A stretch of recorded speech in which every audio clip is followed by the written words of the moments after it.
एक शहर में, जहां एक धनी परिवार निवास करता है। उस घर में 3 लोग रहते हैं, सुमित्रा, उसका पति सुभाष और उनका बेटा पंकज। इसके अलावा उनके घर में 2 नौकर भी हैं, राजू और दीपक। सुमित्रा और उसका परिवार बहुत ही धनी और समृद्ध है। सुमित्रा का घर बड़ा और आरामदायक है। उसके पास सभी सुविधाएं हैं।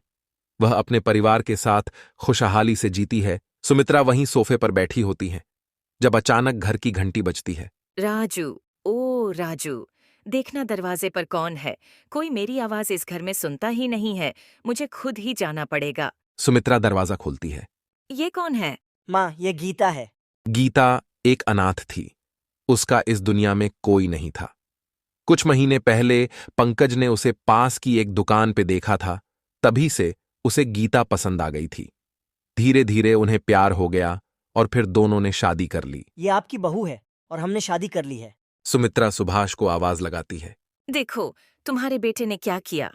कोई बात नहीं बहू, तुम अंदर आओ। अगले दिन सुमित्रा गीता को अपने पास बुलाती है। अरे गरीब लड़की, जरा यहाँ देख, मेरा घर कितना सुंदर है। यहाँ की हर चीज कितनी सुंदर है तेरे अलावा। तूने सोचा था कभी इतने बड़े घर में आ जाएगी? मैंने राजू और दीपक को भी काम से हटा दिया है। घर का सारा काम तू ही करेगी। गीता उदास होकर चली जाती है। उसको अपने गरीबी के बावजूद भी सुमित्रा के घर में सम्मान और इज्जत की कमी महसूस होती है। वह अपने बीते हुए जीवन की तुलना अपने आज के साथ करने लगी और अपने ससुराल में एडजस्ट होने की कोशिश करने लगी। गीता बहुत प्रयास करती, पर उसकी सास उसे अपने आस-पास भी फटकने नहीं देती थी और उसे उसकी गरीबी के ताने देती थी। कुछ समय बाद सुमित्रा अचानक से बहुत बीमार पड़ गई।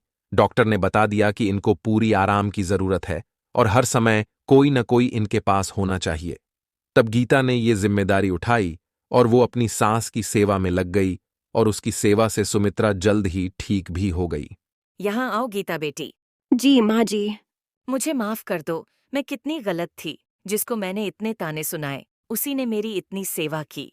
जो हुआ माँ जी, उसे भूलकर एक नई शुरुआत करते हैं। इस तरह गीता और सुमित्रा खुशी खुशी एक साथ रहने लगे और गीता को उसका खोया हुआ सम्मान भी मिल गया।